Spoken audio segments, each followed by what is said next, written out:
Dobry dzień, everyone. Mego vonen melanin. Thank you all for coming. I hope you've had a great week. It's been a while since I've been able to do a live stream for various reasons. Today is going to be interesting because we certainly have a lot to catch up on. Mego vonen melanin. So now that we're here, thank you all again for being so patient with my live stream schedule this past week for various reasons. Today is going to be interesting because, so we're going to have kind of an interesting schedule for the live stream today. For those of you who are just here for the latest news about Ukraine, that's going to be a little bit later in the live stream. So if that's something you're into, check back in later. We're probably going to go for an hour and a half here. I want to tell you about some things. Of course, those of you who are here mostly know already that I'm here in Ukraine and I live here. And I try to help Ukraine in every way that I can. And I also will try to give you the perspective of Ukrainians on the things that are happening here. So we've got some big news events that happened this week, and terrible things that happened. And I'd like to talk to you about what Ukrainians are saying about those subjects. But first, I want to start off with some good things, really cool things that are happening here in my neck of the woods. So, Last White Rose, thank you very much. We're here for any and all news you have. Thank you. And Frogdin Shizo, Keith, thanks for coming. It wasn't me. Shere Khan, Ihole, my man, and Michelle K. How are you? I don't know if I've seen you in here before, but thank you for coming. Belle, it's wonderful to see you as always. Paul, fantastic that you're here. Having Paul here just reminded me that I didn't have time to put together the complete list for our raffle. And I also felt like, given some of the subject matter we have to discuss today, I didn't want to hold the raffle. I want to do it on Friday. Saturday, so tomorrow. We're going to have two raffles, actually. And they will be multiple prizes for each raffle, just so that you know. So that's going to be interesting.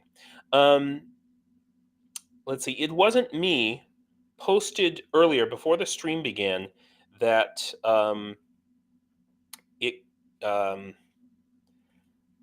that some of his comments got deleted, and he had to rephrase them. And I believe that is Restream, the software that I have, that is just way over the top. And so I've disabled it before, but it keeps re-enabling itself. And there's somewhere in the settings I need to go and turn off that automatic moderation, the AI moderation, because it's really just ridiculous. So it should be off now. I literally just shut it off before we started the stream. So it should be off now. So you guys should be able to say whatever kind of crazy stuff you want, in theory here. But who knows? Maybe it's YouTube. Good God, I don't even know. So crazy stuff happening. But we know about the fighting and everything else. But I want to start off with something good. So I have some things to show you, guys. I literally just picked these up. Hang on, I'm going to adjust my microphone a little bit. I just picked these up from the Nova Postia here in my village, and I've been waiting to order these until we had enough where I could do like a bulk order. Good God, they exist. I'm so sorry about that. Like I said, I did disable the AI moderator now, so hopefully, and you're not the only person. Philippe Ovart has had the same problem, and a couple of other people. It's really frustrating, and I've had it on other channels too. Wow, hello. Yeah, okay. Shere Khan, thank you. Wow, that's really. We're going to talk about why that's really huge just now. Um, you know, so thank you for all those memberships to everybody.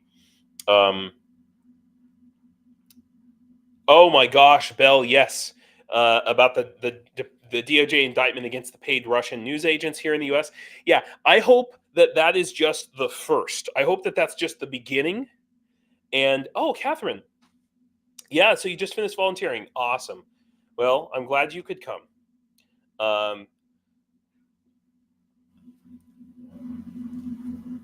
Right. They exist. Whatever AI it is powerful and could do some good blocking nasty stuff. That's true. But unfortunately, we've seen many instances where uh, we've had trolls come on here talking about all kinds of things that and they weren't blocked at all. So I mean, and I saw the stuff that you were trying to post, and it wasn't like, okay, so you used the word extermination, like whoop-de-doo, it's ridiculous. Anyway, Nikki, hello, thanks for coming. KK's GG, it's great to see you.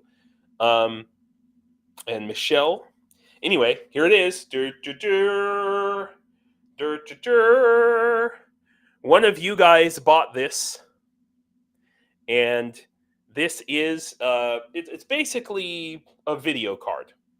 Okay, that's what it is. Think of it as a video card for a drone, and specifically, it's a video card that is designed to get around Russian electronic warfare. Now, you guys ordered a bunch of these, and but I needed to, before I could order them en masse, I needed to know that I could get the right part, and also I needed to find a good supplier who could accept American credit cards, bank cards, from my Shopify account. So it took me several tries over the course of when I have had time over the course of the last few weeks, and so I finally found a good supplier, and a couple of good suppliers now for different products. Here's something very curious I would like to show you that just comes to my mind. So yeah, here we go. So this is this will probably be one of my main suppliers here. This here we go. So yeah, this is one of the items that I purchased, and it's a little more expensive than I was expecting, and so with shipping and handling, I had to raise the price. But I want you to notice the I want you to notice the name of the company. This is Ukrainian drone supply company, right? That's how far like the drone economy has expanded. Look at the name of this supply company.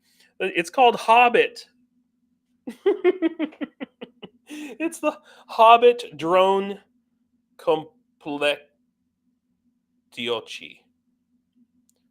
Droni ta complectiochi. Right? Tiuchi. Droni ta complectiochi. I think it just means like everything for your drone, basically. But I thought that was pretty cool that my primary supplier. So here, just to go back here, and we'll look at it on the website. It's right here.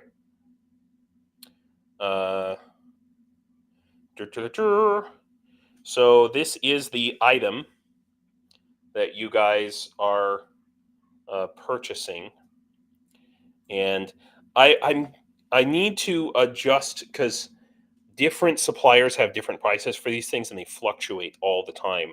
But so this is the this is what it is, and what this is specifically is this is a transmitter that transmits on um, different frequencies. Oh, on they exist. You mean on the website here? On my website, I do not put the name of the item because I don't. I mean, I'll show you guys. I just don't want any Russian to be able to go on my website and see what it is that Ukrainians are buying. But it's the name of the manufacturer is Fox Ear. Sorry, Fox Ear, and it's a Fox Ear Wildfire. That's what it is. And I literally just, an hour ago, picked this up from. So it's a transmitter, and what it does is it allows the drone that it's mounted on to transmit at higher or lower frequencies that would normally be allowed by your average drone transmitter. So if you know a little bit about like Wi-Fi, it basically transmits at 5.8, like the really high end, and 5.1, which is the really low end of transmission. And then I also received a couple of these antennas. So these antennas are what would connect to this, and one of these is for high end transmission, and one of them is for low end transmission.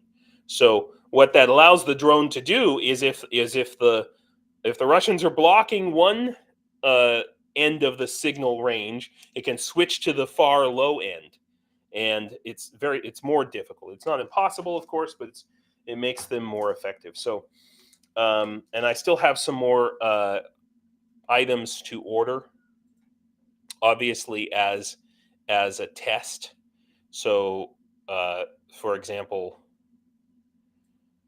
so if we look at my site here, I still need to order the mushroom drone antenna and the bullet drone antenna. And then once we have enough of those, then there's a whole other list of like 5 or 6 more parts that I'll put up here. But I'm going to order these now, and that way I'll send them like a nice big batch. I like what Bill just said in the Walletese language. Walletese language. Oh, absolutely worth the money. Oh, hey Hugh, nice to see you. Thank you very much. They exist. That's awesome. In the Walletese language. That's funny. So yeah, so things are starting to happen, and then now that I know that I can get these and they are the right parts, then I'm going to order a big batch of them and ship them all to these guys, to this unit here, in the secret location that I can't talk about. Okay, I'll put these here. Yeah, so that's great. I'm really super excited. I had quite an amazing, interesting week. You guys, know that I taught a drone class for teenagers, like a drone camp for teenagers, this past week in a little town of. Well, I guess they're not so little now with all of the internally displaced refugees. Oh, hey, Philippe. Thanks for coming. And yeah, Paul, it's pretty awesome. Yeah, Philippe, we were just talking about how the stupid AI moderator was screwing with people trying to post stuff. So hopefully I disabled it today, but it just keeps coming back. Anyway, So, what I would like to share with you guys actually um, is some pictures and videos from this drone class, which stupidly I closed my folder that I had the pictures and videos that I wanted to show you. But give me a second. There it is, and I can show you some of the pretty cool things that we did. I know I showed you some things before, but I just want to. So I'll just show you a picture of the kids. So there's the kids. There they are, and they. You can see I signed one flag, and they all signed another flag for me, which I have sitting over here behind me. I think I showed it last week to you guys. Really wonderful, beautiful things that the kids all wrote, and they got to fly. These are two of the drones. One of these is a Mavic, so this is a Mavic 2, and this is one of the cheap toy drones. It's like 500 grivnas, which is like $10 or $15, and we ended up. I had to buy 10 of them. So because they broke 5 of the drones, and so basically, they were flying the drones, and they had to they had to build an obstacle course, which they did, and then in order to be able in order to be allowed to fly the Mavic drone, they had to fly through the obstacle course with the cheap drone. So before I would let them just go willy nilly. So here.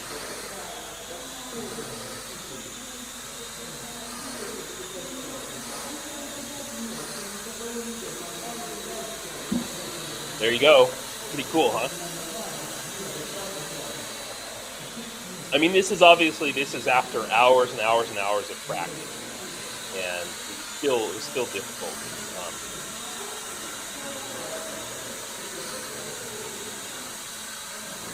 Oh, he made it.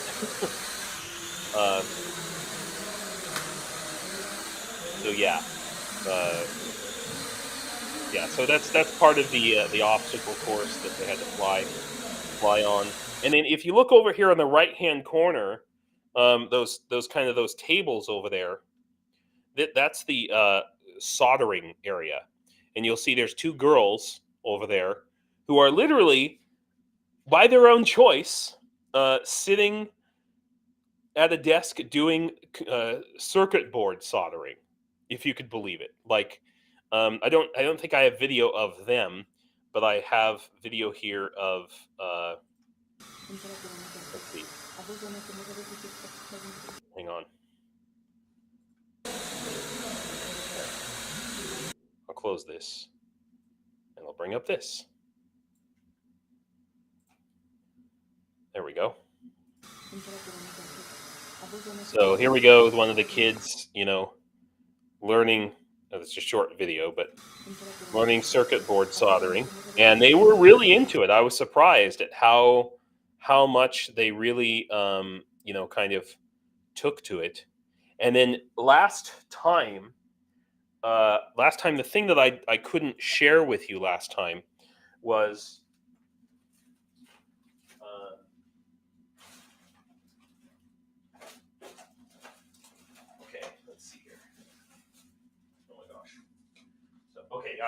Okay, so you guys know that I have some of these items here on the website, like this patch here and this patch right here.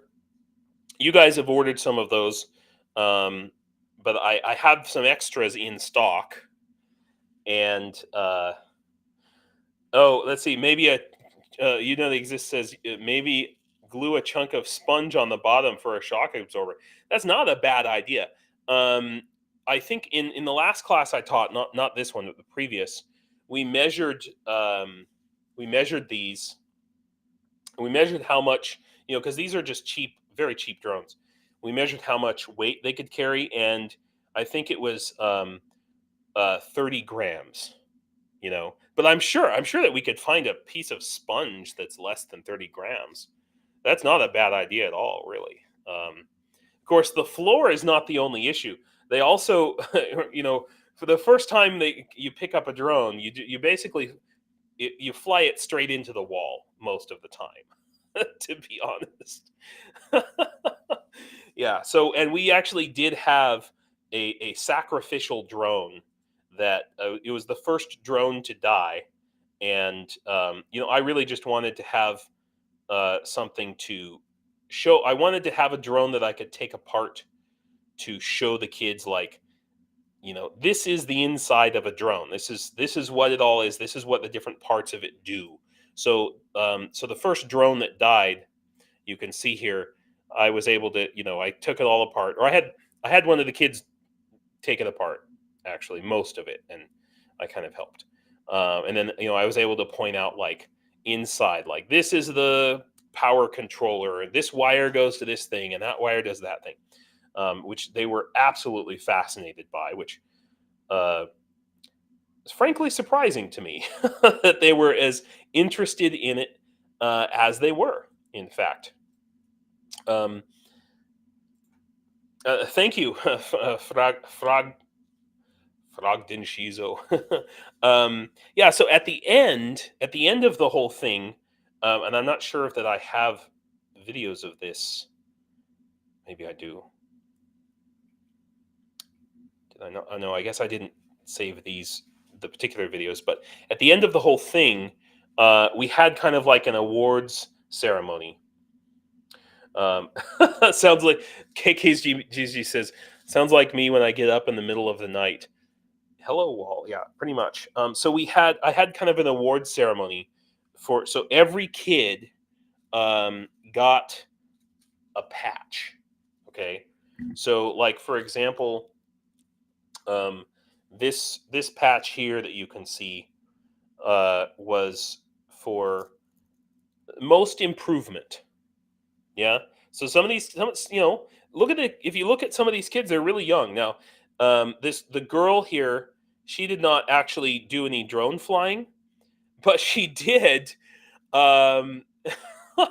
She was building. This is gonna sound crazy, but she was building. There we go.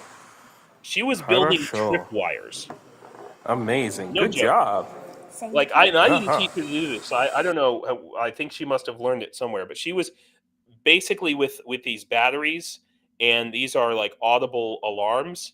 And she was building tripwires across all the doorways. And every time we would walk through a freaking doorway, we'd hear nee nee nee, because she was booby trapping the place. Хорошо. So this little girl, um, and as I recall, I think that the story was that her father is in the military with Da Vinci Wolves. So anyway, just for as an example, um, two kids got an award for best soldering, and so they got a patch, this patch right here, and then the kids with the kids with the kids who did the best at flying drones got the Orc Hunter patch is what that is, in case you're wondering. It's a little bit gruesome, but they liked it. They thought it was pretty cool. And then there were two kids who were really like leaders of the whole group. One was a boy and one was a girl. And by the way, legitimately, the girls, were just as good at this stuff as the boys were with soldering, with that whole bit. But anyway, so this this was the patch for leadership. The Punisher.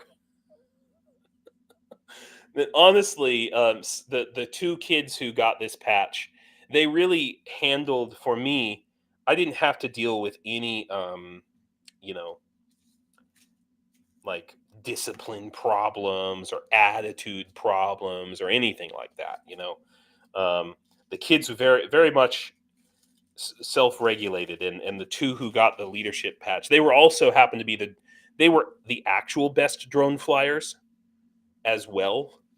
So they were kind of like mentors to the kids. Really. Yeah. Ani, hey, thanks for coming. I've been lurking until the coffee was ready. Nice. So it's very interesting now, kind of what came out of that. The local news media came to um, interview me and the kids, and um, like the local newspaper and the local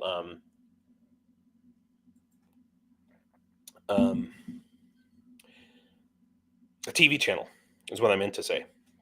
But here's what's really crazy. So Monday, I get a message from ICTV, which I guess I didn't know. I didn't know ICTV from anybody, but I guess ICTV, it's the largest like television channel network in Ukraine. And they messaged me on Monday and said, "Hey, we heard about what you've been doing, and we'd like to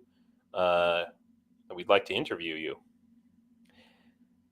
And I said, "Okay." I didn't know who they were. I'd never heard of them before until finally on Tuesday, my students told me, like, "Oh, it's this big, huge TV channel." And so yeah, so this is let's see here. Here we go. This is the TV crew standing in my living room. If So I guess I'm going to be on national TV now. So that's a thing. Uh, yeah, it's uh, interesting to say the least. Somebody asked a question and I missed it. Maybe. I'm sorry. Ask it again. Oh, Ken. Hey, thanks for coming. Sorry you have to go.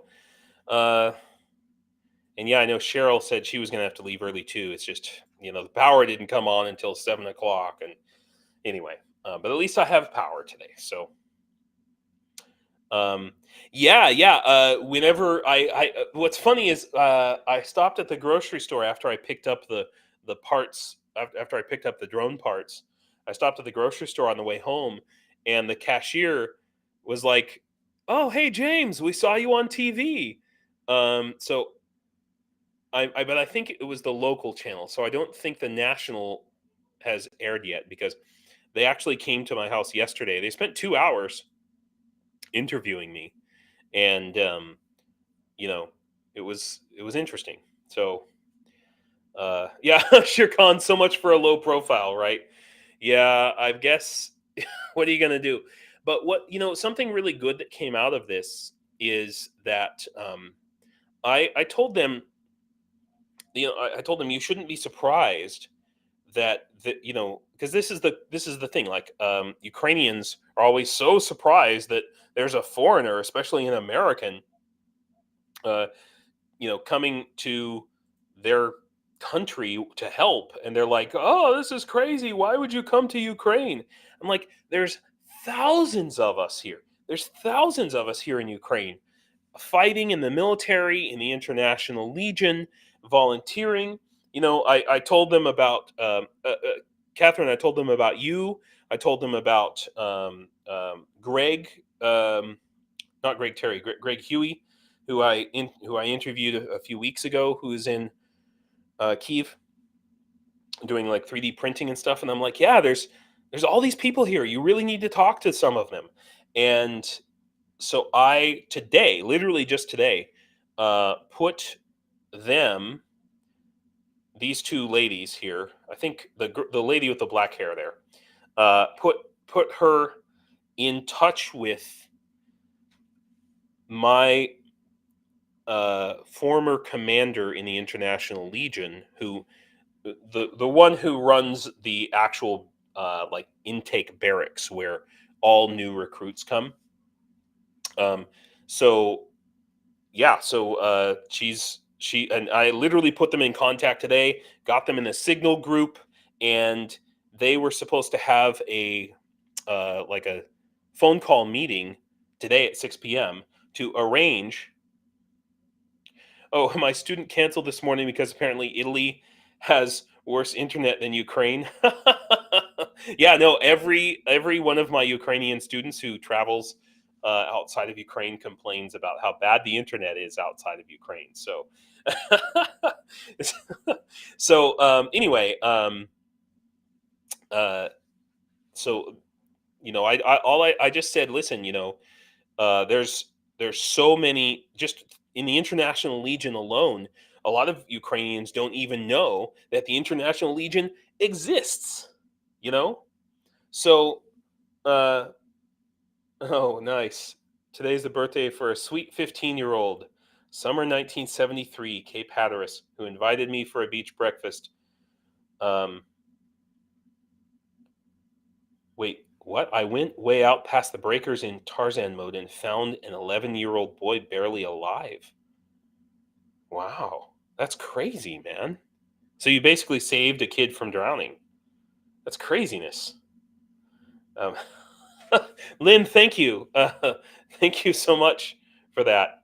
I'm going to talk in a minute about why that's really important to me and so helpful right now. But so yeah, so basically, it's very it's very funny. These guys showed up. They were supposed to show up. This TV crew they were supposed to come today. All right. And by the way, what you're looking at here, this is literally the view from my desk where I'm standing right now. I took that picture standing at my desk where I normally stand. So if you want to know like what's behind my monitor here, what I'm actually looking at, it's the Soviet furniture. Or it's not Soviet. It's but it's the style of furniture. It's very popular here. And my poor mother-in-law, who she's the short one that you see in the picture. So this TV crew was supposed to come today.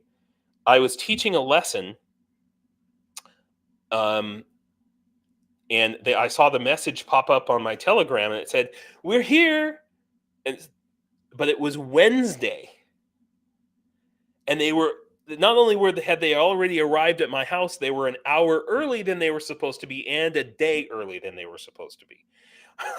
And so I had to go to my mother-in-law and say, "Listen, there's a national TV crew here. I know that you just came back from the farm and you're, covered with dirt from digging up potatoes, but yeah, you're going to be on national TV in about 5 minutes. So please don't kill me." Somehow I'm still alive. I really don't know why. Why? Um, So anyway, it was really sweet and nice, and it was really nice to make that connection. And I hope that what this leads to is the International Legion, um, getting some sort of public profile within Ukraine, because it's something that is just really really lacking. You know. So anyway, so that is that. Quite an experience this past week, and very interestingly. Oh, hey Petra, good to see you. Um, Interestingly, now three more cities, towns, villages have, I guess, want me to come and teach one of these classes, which sounds really great, and I'm all for it. Just one slight problem And I hope my wife isn't watching. One slight problem, and that is that I I'm going to Kyiv next week.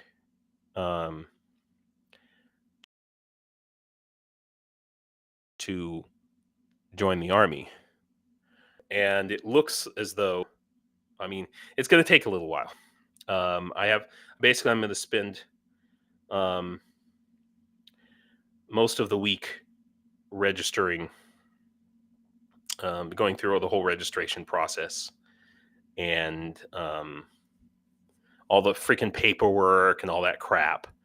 And then I'll probably come back home for however long the background check takes. That could take a month.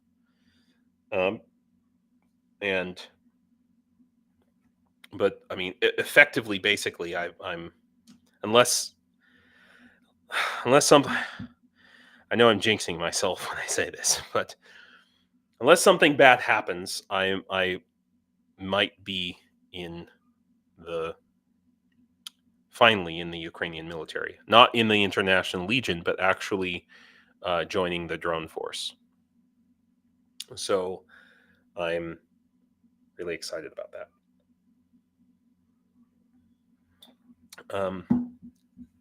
So hopefully I'll be able to maintain my live stream schedule. I'll have to probably cancel a couple of my English classes while I'm going through this process. But the army, in any country, the army is all about hurry up and wait, right? So it's one of those things. I have to file some paperwork and then leave and then come back and file some more paperwork and leave and come back and wait around for 6 hours. And so with that said, oh my God, and I still have one more thing to talk about too. Oh, Jesus. Okay. With that said, I can tell you right now that if you guys ever wanted to buy some of this merch on here, this merch is 50%. It's for to help me. Yeah, finally, right, Fragden. Yeah, thank you, KK's GG. Yeah, it's really huge. It's really huge. I've been working on it for a long time, and but I'm gonna have to be away from home. I'm probably gonna have to stay in a hotel for the week, and it's not gonna be cheap. So if you guys ever felt like buying something from my website right now, it would be a great time to do it. It would be really super helpful because I'm gonna be pretty tapped out. I keep a fund available for emergencies for fellow legionnaires, and a couple of legionnaires recently came to me and said, "Hey, we really I have a real problem, and I really need your help." And it was great that because of your guys' support, I was able to say, "Okay, yeah, I can send you what you need." And it was like almost 3,000 grivnas in total. I don't remember what that is in dollars, but and then also you guys may notice I've taken down the car raffle. That's what we're gonna have the raffle for tomorrow, because oh yeah, I guess I could hit up Johnny. I haven't spoken to him since I had dinner with him. Oh my gosh, a year ago, I think. Maybe. Yeah, I think it was a year and a half, maybe. But I have friends up there. Maybe I can find a sofa to crash on. That's my hope. Yeah. So, but yeah. So the money for the car, which you guys donated a total of 3,600.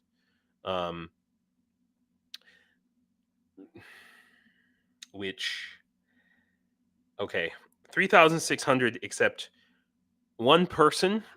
I don't know if I want to talk about this. listen, here's what I would say.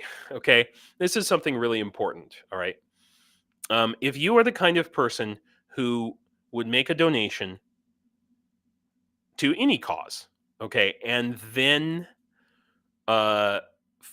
just for like petty personal reasons, um, like for instance, call your credit card company and cancel the transaction, or hey, thank you, Paul, thank you for that.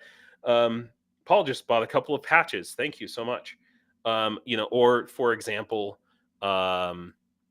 make a donation on PayPal, and then for whatever personal reason decide that you want that money back. You can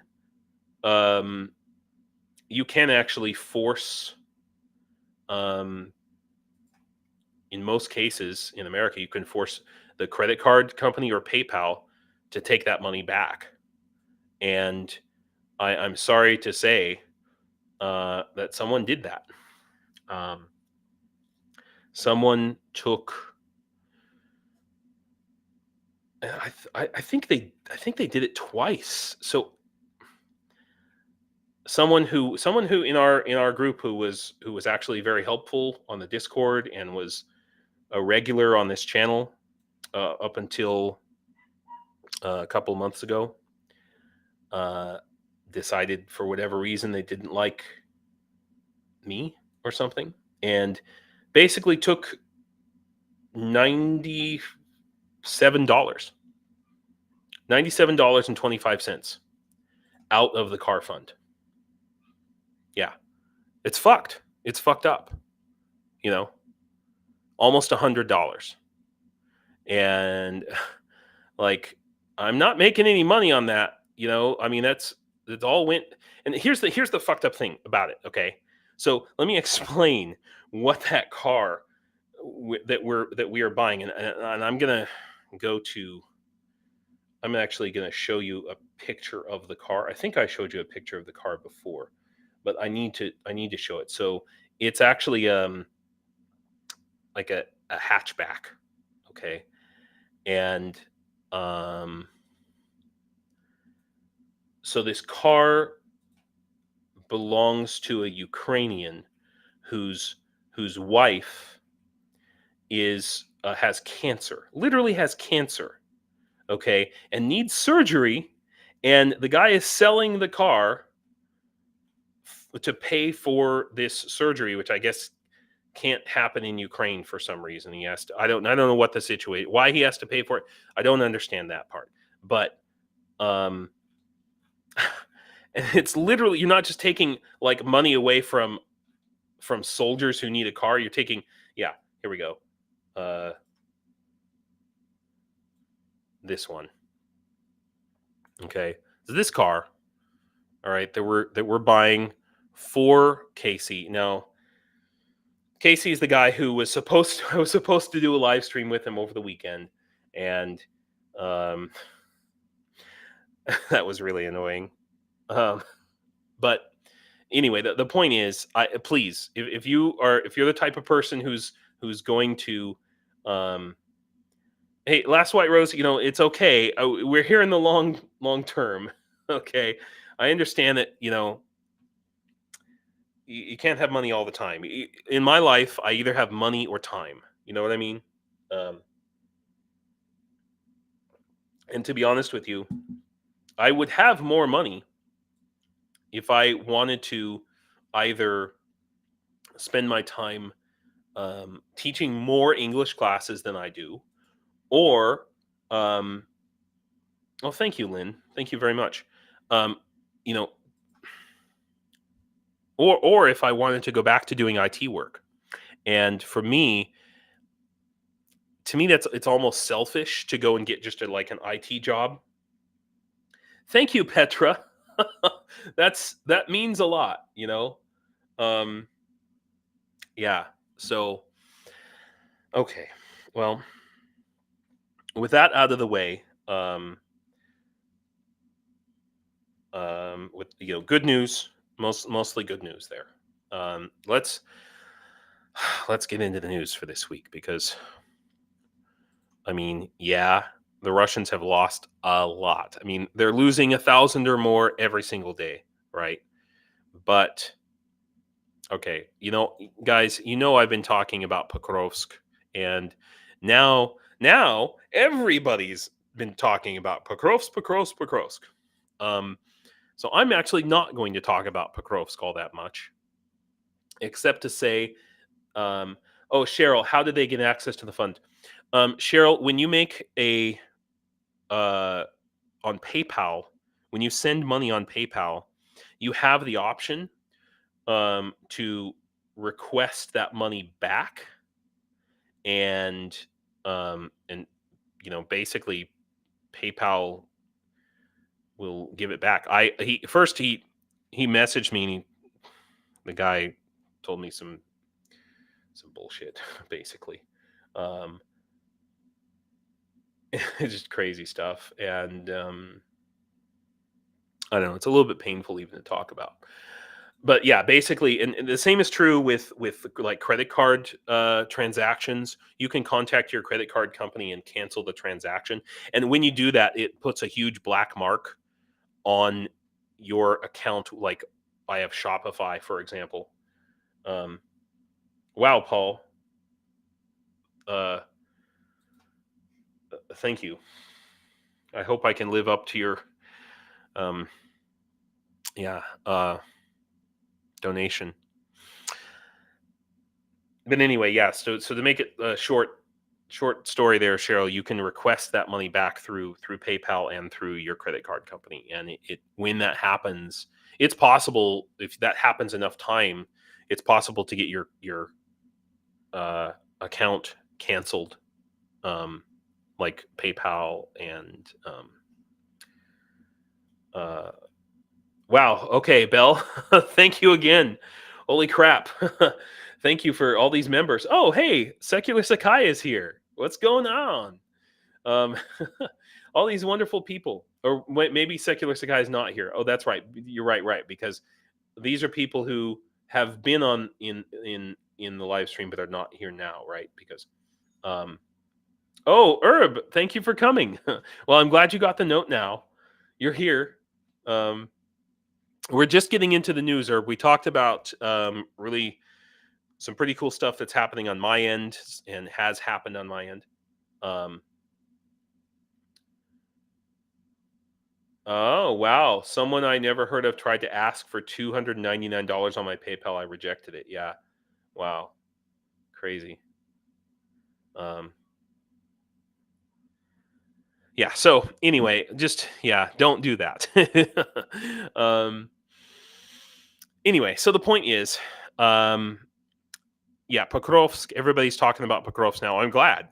And it seems as though finally now, I'm not going to say that finally now Ukraine is starting to take it seriously. I think that they have been taking it seriously. My theory about Pokrovsk is that this is like kind of an old Soviet general's idea of deep battle. You draw your enemy in, and then when their supply lines are extended as far as they can be, that's when you strike in a pincher movement from the sides. We're seeing some signs of counterattacks by the Ukrainians from different, from various places, but nothing super significant right now. I know that that there has been a Ukrainian incursion in the Novohrodivka area here. And it's very interesting to me that, 2 or 3 weeks ago, I said that this area was going to be the, not the stopping point, but the critical point of the war. And if we look at OL reports too on the maps here, we can see that, more or less, I just have a feeling that this is going to be the spot where I don't think they're going to reach Pokrovsk. This is my hope. This is what I think. Now, Greg Terry was saying today that he was in Pokrovsk just recently, like within the last 2 days or something. And he was saying that Pokrovsk is basically a ghost town, which is pretty interesting because I'm seeing constant updates from Pokrovsk. I literally have one right now. Here's a picture from Pokrovsk. Here's another one.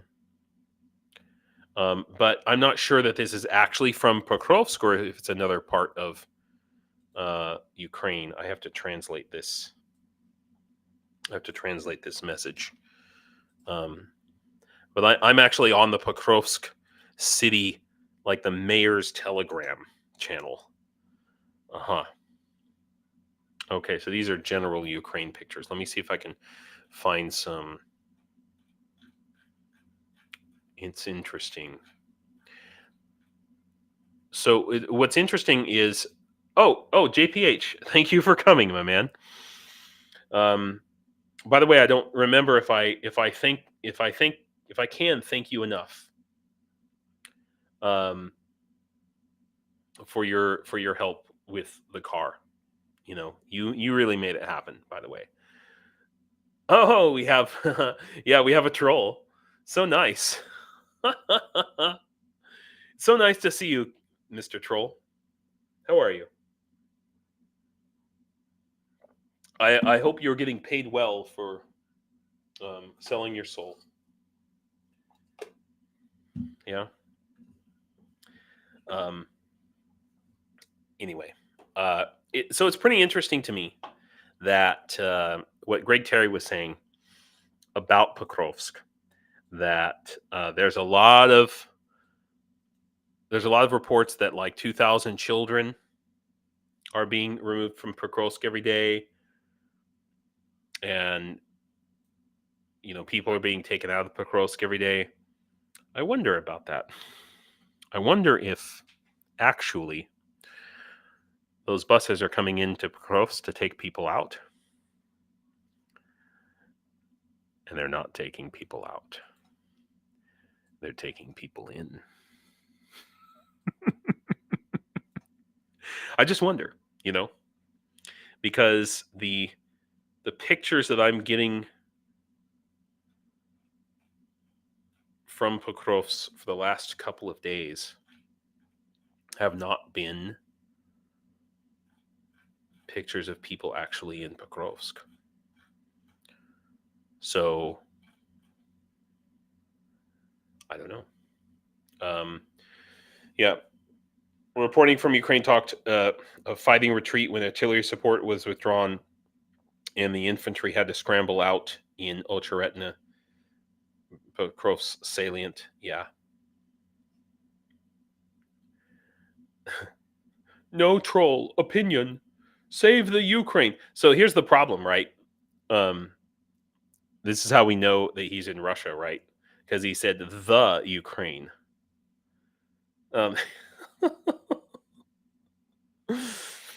So obviously someone who doesn't care about Ukraine. Greg means they are already gone. Yes, Mitch, that's precisely correct. But I think that there are buses coming in to Pokrovsk. I don't think they're empty. That's the point I'm trying to make.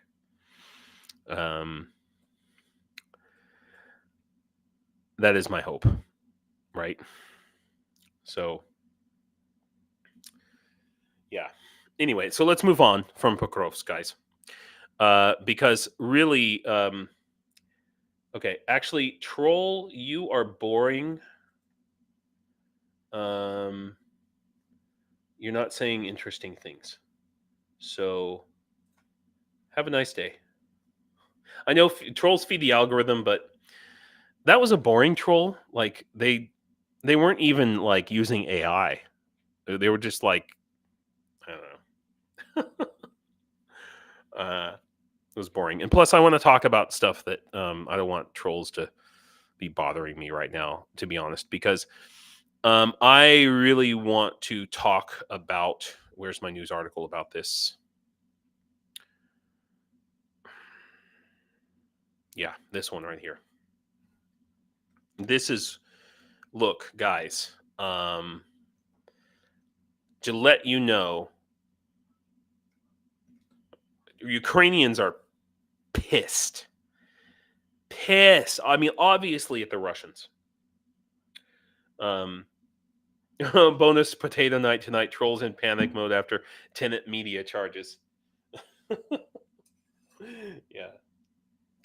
But no. So look, guys, Ukrainians are super pissed about this situation in Poltava.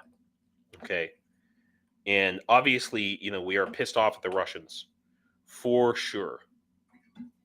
Oh, he said, oh, yeah, KKSGG, the troll said, I'm North America. Apparently, their AI account must have run out, so they had to use their own words. Oh my gosh, too funny.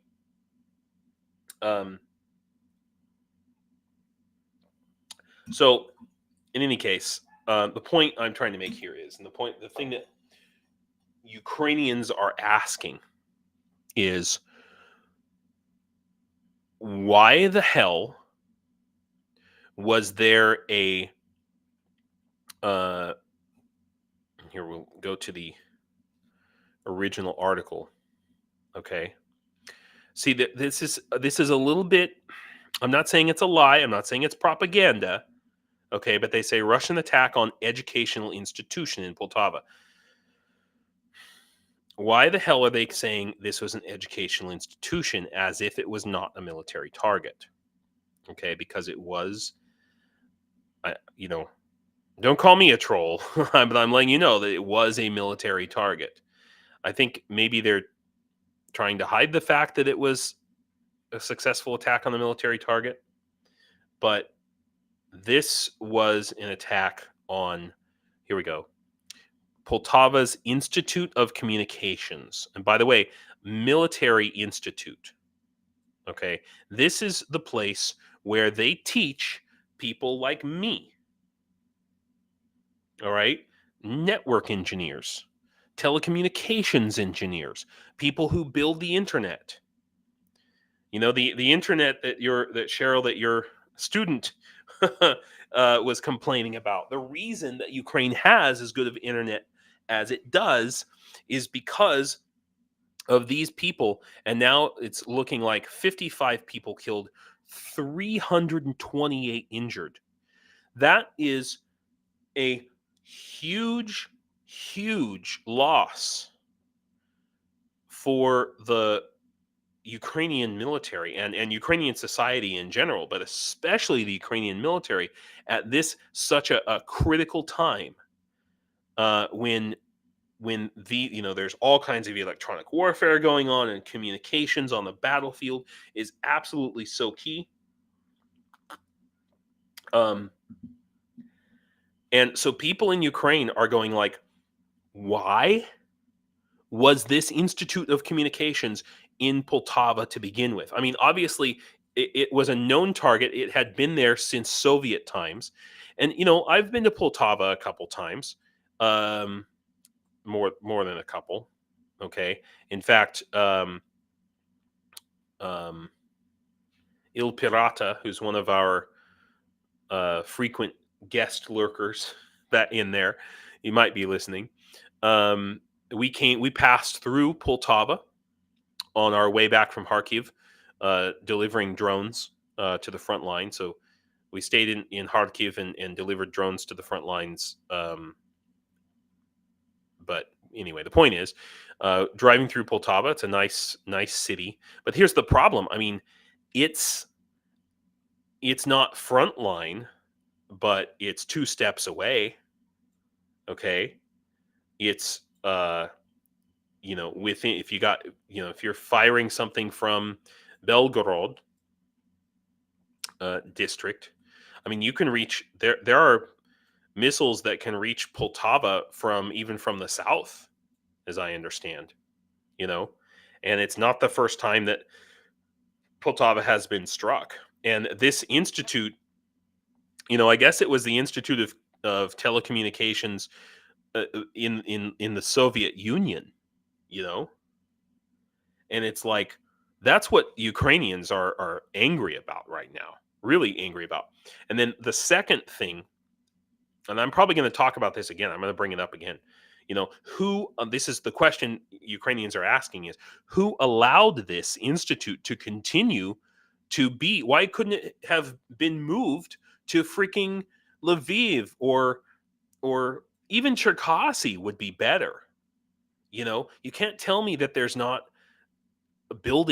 empty buildings in any city back here, Kyiv, Lviv, anywhere somewhere back here would have been better. Yeah, according Cheryl, no time to reach shelter. Yeah, why didn't they have it underground?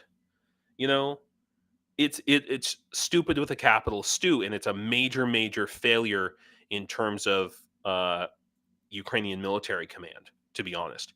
And Dennis Davydov, I know a lot of people don't like. Sometimes he has some harsh things to say about the Ukrainian military and Ukrainian politicians, but and I don't always agree with what he has to say, but he is very representative of what a lot of Ukrainians are saying and asking.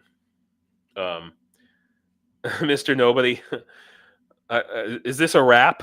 From California, I'm pretty droll, kind of out of control, but I'm not a troll. That's cute. Yeah, Kay. I mean, that is true. I mean, I agree with you that they were just used to the alerts, and that's everybody here. And nobody. I mean, unless it's like a huge attack, but also the reason that they didn't have time to get to the shelter. I mean, they had like 3 minutes. It's not enough time. When you saw how big the building was, according to the article, we've got. Let's see here. It was a huge building, okay, but Ukraine is full of huge buildings like this. Yeah, exactly, Cheryl. They had like 3 seconds. I mean, because it was a ballistic missile that came in, and that's the thing. If they had been, if this school had been back here, if it had been in freaking, I don't know, Zhytomyr, Vinnytsia, Ternopil, wherever, they would have, instead of having 3 seconds, they would have had 3 minutes. And well, I'll tell you what, I'm gonna be pretty. If I do join, the drone force or whatever I'm gonna end up being in, I'm gonna keep my eyes peeled. If they want to put me in some training thing with 500 other people anywhere east of the Dnipro, I'm gonna be like,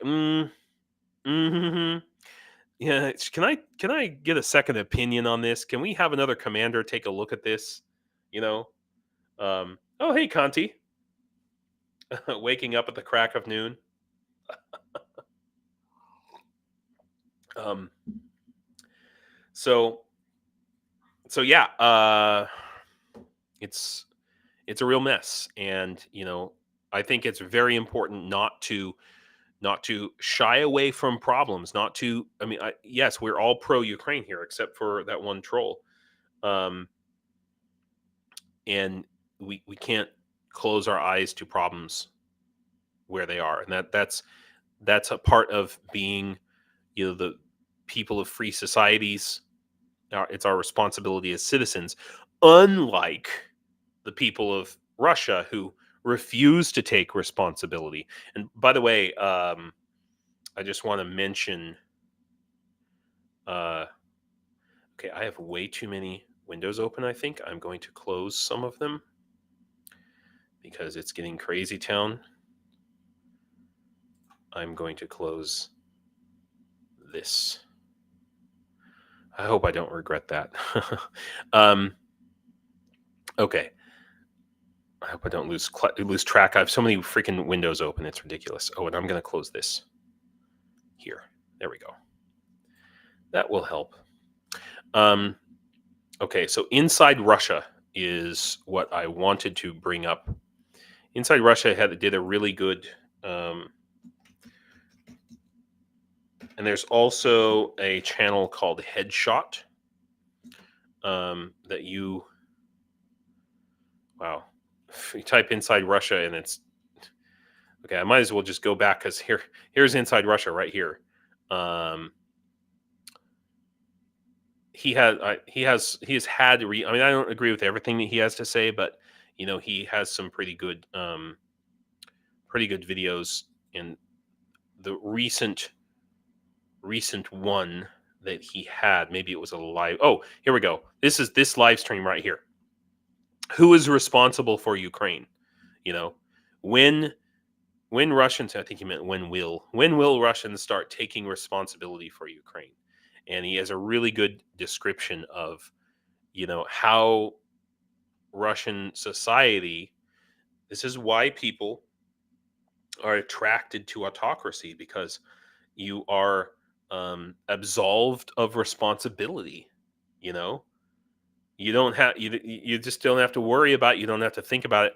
And it's very interesting. He was talking about in this live stream or video, I guess, in video, he was talking about how Are Russian people about how he's actually staying. He was staying at a hotel with his family that was full of Russians, and so he started trying to talk to them about the war, and none of them, like, they just would stop talking to him, just totally refusing to take any responsibility for the war whatsoever. And that's the difference between Russians and most Ukrainians. Oh, they exist. The radar spotted the plane or not had to be seen by active radar and set off early alarms. That building was, forgive me, doomed by location. Yeah, I agree. Bad radar interpretation work or what? Yeah, okay. I know that it was a ballistic missile. And so I don't know if it may have been launched from, if it was a long range ballistic missile, it may have been launched from, so it flew for 3 minutes. That's the key there. So that's that's a really close range, and basically it would have gone to almost like straight up and straight down practically, to avoid that radar, I should guess. So there's information that the missiles flew for about 3 minutes. So there's that. And then the next thing, which crap, did I bring the article up? Oh my gosh, James. The next thing is Lviv. The strike in Lviv that hit. Oh, it's over here. That's right. The strike in Lviv that I hate to show this, but that killed this man's family, this poor man's family, and Ukrainians are really angry about this. I mean, there's bombs coming all the time, but for some reason, this one really hit home, really struck home, and not just because it was a oh, I hate LinkedIn. Go away. Not just because it killed this guy's entire family, but because it was a strike, near to or in like the center of Lviv, like the most beautiful part of the city. And if you've, I mean, let me just show you some. I mean, I've been to Lviv many times and taken pictures and such. So you can see these are all the places that I've. What were these? Oh, these are all the places that I have been or wanted to go in Lviv at various times. So you can kind of see here. So this is like old Lviv, and this is a UNESCO heritage site, you know, and it's this just absolutely beautiful, charming, historical area. Of course, it's very touristy, um, but it's, there's so many awesome things. This, by the way, I think this is it. Am I correct? Yeah, this is a coffee shop, but it's actually like a mine. Like there's a mine underneath it, and you go downstairs, and there's this whole like mine shaft, um, and then they light your coffee on fire with a blowtorch. It's amazing, And let's see, down over this way, there's a there's a place called the Fifth Dungeon. We'll see if I can find it. Maybe it wasn't open at the time when this place. Oh, there's the museum. So Fifth Dungeon must be. Oh, there's another museum. Crap. Okay, well, the Fifth Dungeon is. I guess it must not have been open when this was taken. But you go downstairs, and it's literally like a dungeon, and the whole thing is like dedicated to like Dungeons and Dragons, and so all of the people in the restaurant are all dressed up in like Dungeons and Dragons type medieval clothes, kind of fantasy medieval. It's just this beautiful, amazing city. And here's what one Ukrainian told me, and it's very interesting because this person is normally very mild and kind of is a little bit of a downer about Ukraine a little bit, even though she actually works with NATO, works for NATO. But she said, we have to do something about the Zhduni. We have to do something about the Zhduni. And that's the thing. That's what people are, with these strikes coming in, hitting these very precise areas and killing civilians, whether it is being caused by traitors or not. Okay. So there is depending on where you go in Ukraine, there is a percentage, and the maximum percentage is going to be like in the far east of Ukraine. The maximum percentage might be in the unoccupied territories might be like 20% of people who are there in these villages and cities near the occupied territories, and they support Russia. It's a small percentage, okay, but it's a small percentage. But it's the reason is it's as high of a percentage as it is because everyone who doesn't want to be occupied by Russia gets the hell out of these territories. But the problem is, in a lot of these areas, these little towns and villages, there's there's a lot of electronic warfare. There's maybe no TV stations whatsoever. And a lot of these places, the only TV that these people are getting is actually coming from the Russian side. Okay. And in previously, God, just look at Chasiv Yar. Oh my God. Don't get me started. Previously, before the full-scale invasion, this was a huge problem, especially in the east of Ukraine. Ukrainians were just getting flooded on their TVs with this Russian propaganda constantly, all the time, and especially older people. Anyone in Ukraine who's over, 45 or something, is they're not really using the internet. They probably don't even have a computer. They may need a lot of people in Ukraine I see over like 40, 45. They don't even have a smartphone, you know? And you know what, Mr. Nobody, I totally agree with you. And I totally understand this. And I will tell you that this past weekend, And this past week, there have been times when I have totally had to switch off. Honestly, uh, Saturday and Sunday, after I loved those kids, they were wonderful. But teaching kids takes a lot of energy. You have to really be at a higher energy level than they are at all times. And I had to drink a Monster every single day. And I never drink. Um, I rarely even drink coffee. You know, I never drink energy drinks anymore. And so I went home Saturday and Sunday and just I couldn't I couldn't look at anything serious, and I just laid in bed and like listened to like Lord of the Rings stuff. I don't know, whatever, my comfort zone stuff. And yeah, so in these zones, in these areas, there are these guys, they call them Zduni. Okay, and I'm going to show you. I've talked about this before, but it was a long time ago. So this is kind of a meme in Ukraine, and Zdun means waiter, or the one who waits, the one who is waiting.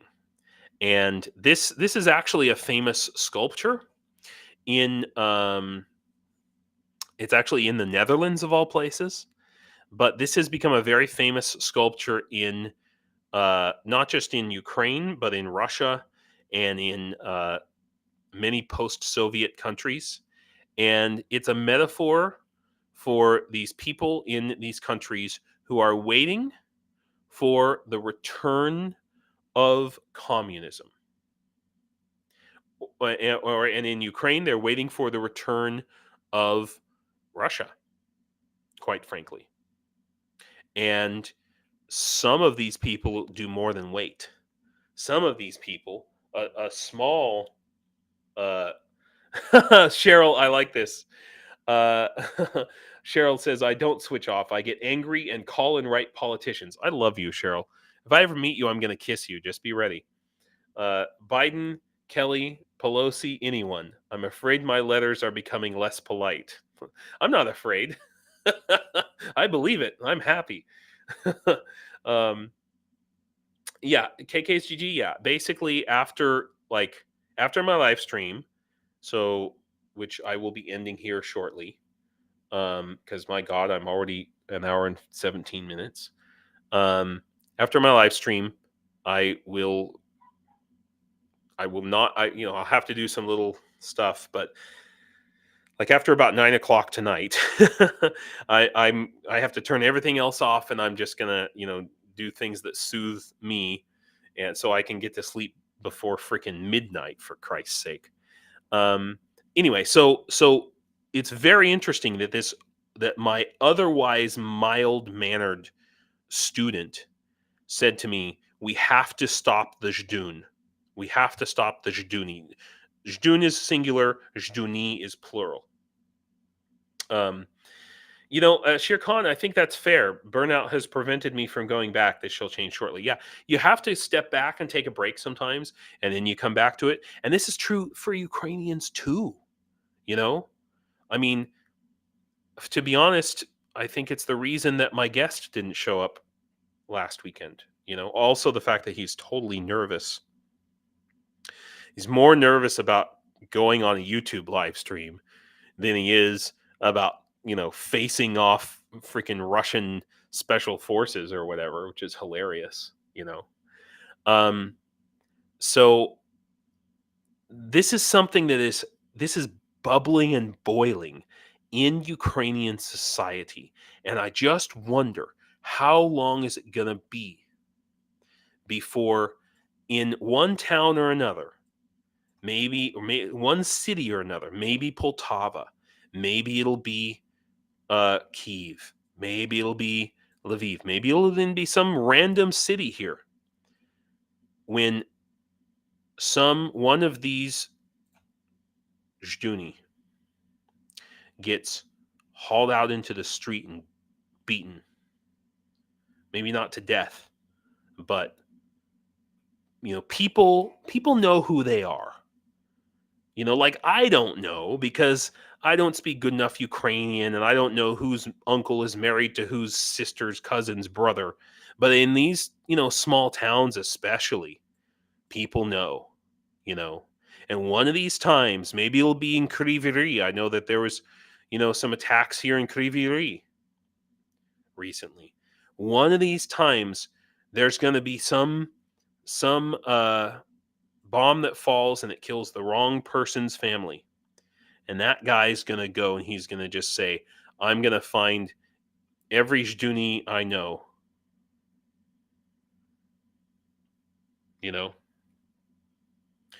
KK's GG, yes. Casey is a great guy. Please let him know we understand. Yeah, I was just talking to him right before our live stream. And I was disgruntled this weekend about it because it does take me, setting up a live stream. It's a lot. It's a lot to do. You know what I mean? Like it's not. It's. I mean, I can do it heat of the moment, but I go through and I post on all these different forums and in every X and Facebook groups and Discord groups, and it takes a while. And then I have to create a thumbnail. It takes a few hours really to prepare for a live stream reasonably. So I was annoyed. Yeah, they exist. The chat sensor is active. Don't give up. um, Herb, I'm sorry. I get about 45 seconds and then get knocked off. I'm really sorry. Oh, I guess I think it's Herb's internet. I think that's what's happening. Herb has bad internet, maybe. So, yeah, Mr. Nobody, I'm retired and I've been immersed. I think immersed in Ukraine since day 4. Wow. Yeah, Northern Chimp. Yes, I think there are Zhduni further west than what many think, and that is what people are saying about Lviv, about this strike in Lviv. Okay, is that some, and maybe is it true or not? I don't know, but it's happened so many times that people just assume. Okay, and so this is a social struggle that is happening, and the thing about it is it's people's uncles, people's sisters, people's fathers. I have a friend of mine. I have sorry, KKCG. Yeah, but I have a friend of mine who I'm probably going to be joining a unit with. He's also an engineer. He's a software engineer, I think. He's Ukrainian, and I think he's from Crimea. But anyway, when Crimea was invaded, his father was in Crimea, and his father elected to stay in Crimea because he wanted to join Russia. And now this friend of mine, he is subjected to extra background checks all the time because his father is a traitor. Yeah, Paul, 8 years of Brexit bollocks plus Ukraine. And Brexit, there's a lot of evidence to show that Brexit was a Russian psyop, which brings me to my last thing. God, I had so much other stuff I wanted to talk about. And I just, man, look at all of these things that I was really planning on. Okay, it doesn't matter. The article that I wanted to have up. Let's just see if Google News has it. Oh God, don't get me started on school shootings here. We're not talking about it. I'm sorry. I apologize. This sucks, right? Where's Ukraine in this? In the news? This is U.S. news. I always try to, keep track of what's going on in the U.S. and Ukraine's not mentioned here. Not at all. Really. It's really, it sucks. Okay. Um, okay. Yeah. So two things I want to talk about. Oh my gosh. Did I talk about the restructuring, the hiring and firing of new, of all these new, no, I didn't. That's an important thing. I need to talk about that. Okay. So, apparently I have not seen the full list. But Zelensky apparently fired about 50 ministers and is now hiring on like 50 new ministers. Oh, the existence. I'll need a cheap Lapua 338 when I get to the front. How easy will this be to accomplish? I don't know what a Lapua 338 is. Is it a gun? USA mass manufacturer brands are very accurate and very affordable. We need to know.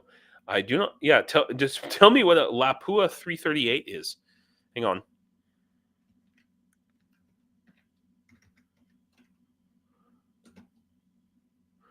Aha. Finnish rimless, bottlenecked center fire rifle cartridge. Aha. I've never heard of one. I don't know. That might be difficult to find. It wasn't me. Yes, that sculpture is spelled Jdun. Now that is not the original name of the sculpture. The sculpture is in the Netherlands, and it was, when it was originally made, it had nothing to do with communism or Russia or anything. I think it was originally in a hospital waiting room, and it was I really don't know, but okay, yeah. So, yeah, Mr. Nobody, I totally get that. I know I need to back off once in a while, but then I feel guilty, like I'm letting Ukraine down. I mean, it drives me every day. I wake up in the morning, and first I have to be like, okay, am I ready to deal with Ukraine stuff? Maybe I need to sleep a little more, and then I'm like, okay, is Jake Broe, or listen to Jake Broe or ATP Geopolitics or whatever, and then that wakes me up every morning, and I totally understand. So anyway, so the point I'm trying to make here, the other big news is about all of these, now we're starting to see a Ukrainian parliament appoints new minister of agrarian policy. And then we've got Ukrainian parliament appoints former head of state defense conglomerate as the strategic industries minister. Ukrainian parliament appoints Natalia Kalmykova as veterans minister. That's an important one. That's a big deal. So this is a different person. So just to help you understand, make sure you understand, it's a little bit like Senate approval. So Zelensky nominates these people, and then the Verkhovna Rada, the Ukrainian parliament, approves the nominations. And most of the time they get approved under these circumstances, but sometimes they don't. Now, what I would say about this, yeah, it wasn't me. Yeah, you got the spelling right on that. What I would say about this reshuffling, and all of these people getting fired, is most Ukrainians would say it's fantastic. Most Ukrainians are over freaking joyed. They're saying Zelensky should have fired these people long before. But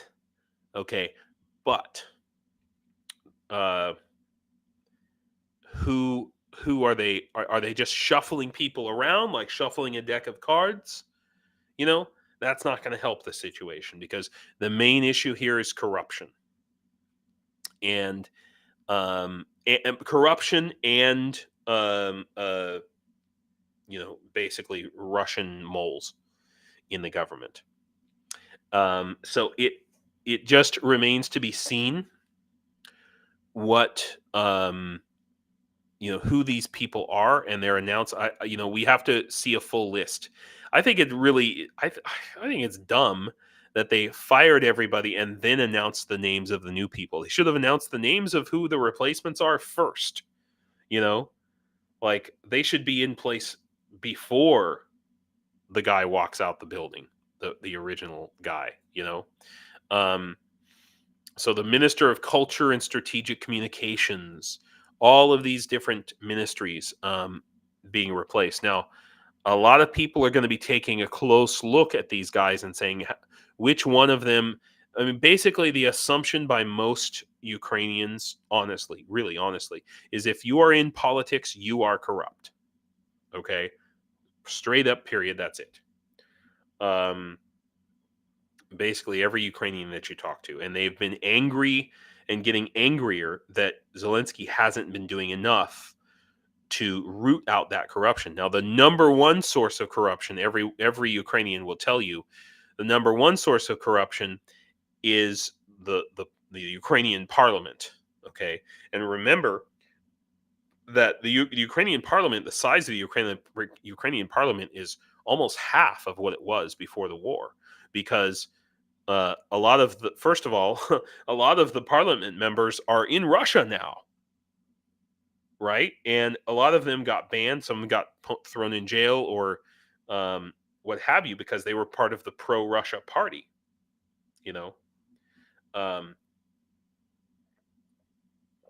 Now, there will also be people who in Ukraine here who will say that these are like all kind of ministers. I mean, except for Kuleba, all right. Right. That's the one that everybody's a little bit shocked by, that he was let go.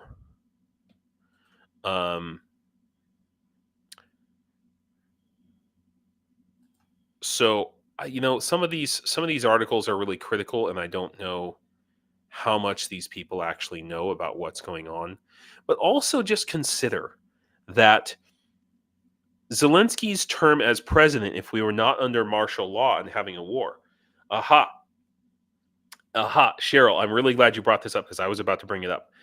Cheryl just said, we hear about Yermak's deputy being corrupt, yet he saved Zelensky's life in the early days of the invasion, and Zelensky's personal safety is a major concern.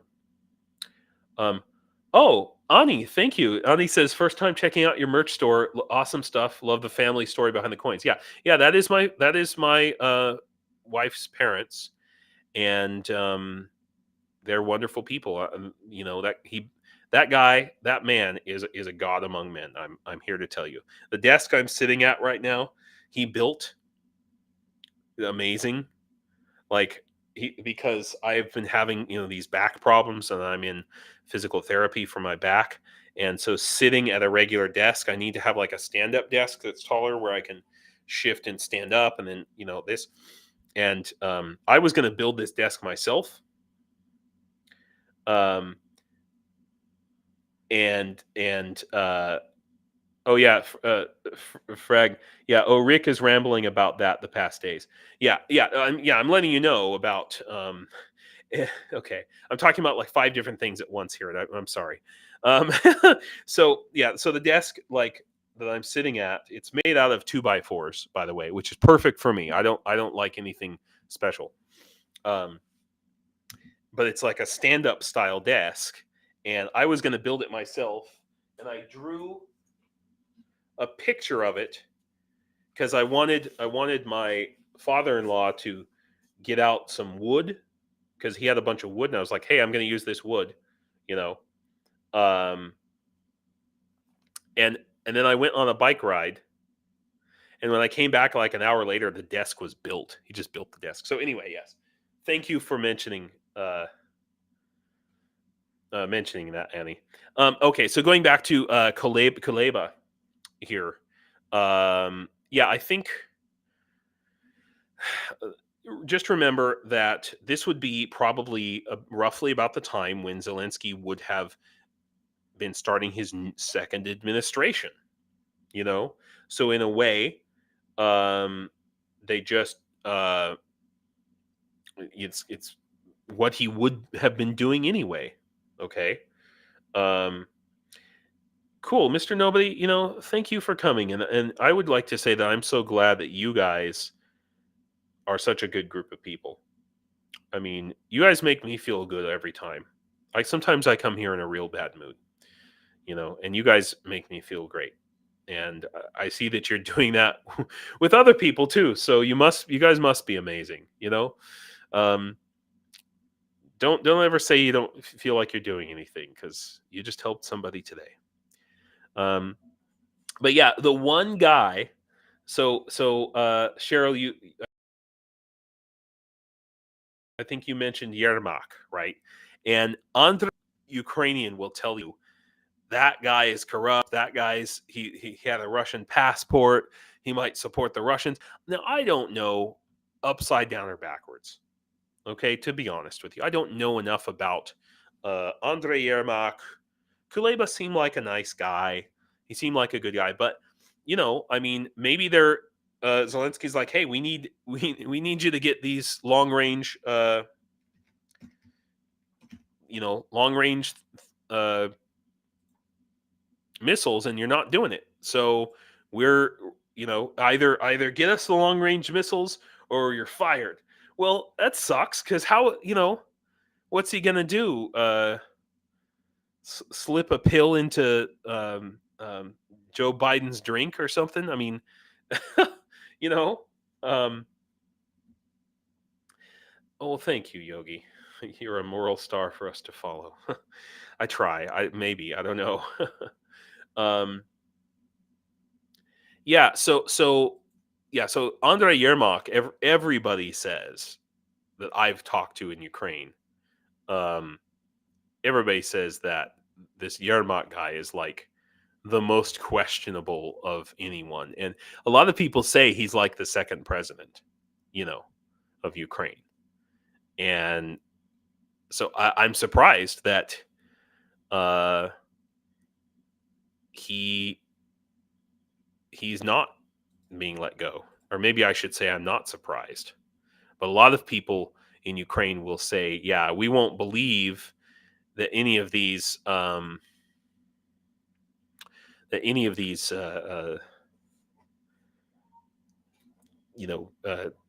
firings and the churn, I guess you would say, of leadership. We don't believe that anything is positive until we see Yermak go, to be honest. And I can't vouch for that. I don't have the knowledge to be able to say one way or the other. But that's let's see. Don't Ukrainian presidents continue with their old government staff when they start their second term? I mean, I think that in any country, it's pretty normal for a certain amount, a certain percentage of ministers to be dismissed or to be turned over, but also consider that a lot of these ministers they're not being um, fired per se. They're being reappointed to a different position. They're being put in a different position, and that in some ways can be a way to potentially combat corruption, because Ozzy Bugga said regular cabinet reshuffles are a normal thing in many countries with the start of a new administration. So it's maybe it's kind of the same type of a thing, but it is concerning. But I do think in general it's good to have fresh blood in I almost said in the White House. I think it will be good to have fresh blood in the White House. Mitch Ashdown says like cabin fever, maybe like cabinet fever. Oh wait, is that what we were talking about? Oh, I see. They exist. It says there might be a little bit of Lucas Sloucher. What's Lucas Sloucher? Oh, as we age, we get lazy, self-serving, self-preserving, and it gets worse. Yeah, that's exactly the idea. I think that's the idea behind it. So I think that in general, Ukrainians will say this is a good thing, but they're not really going to believe that it's serious until Yermak is out. That's what most Ukrainians would say. Yeah. Martin says, I was a sailor and the Americans built a canal from Lake Ontario to New York City, and most had no idea what the next place was. You mean didn't know what New York City was? That's hard to believe.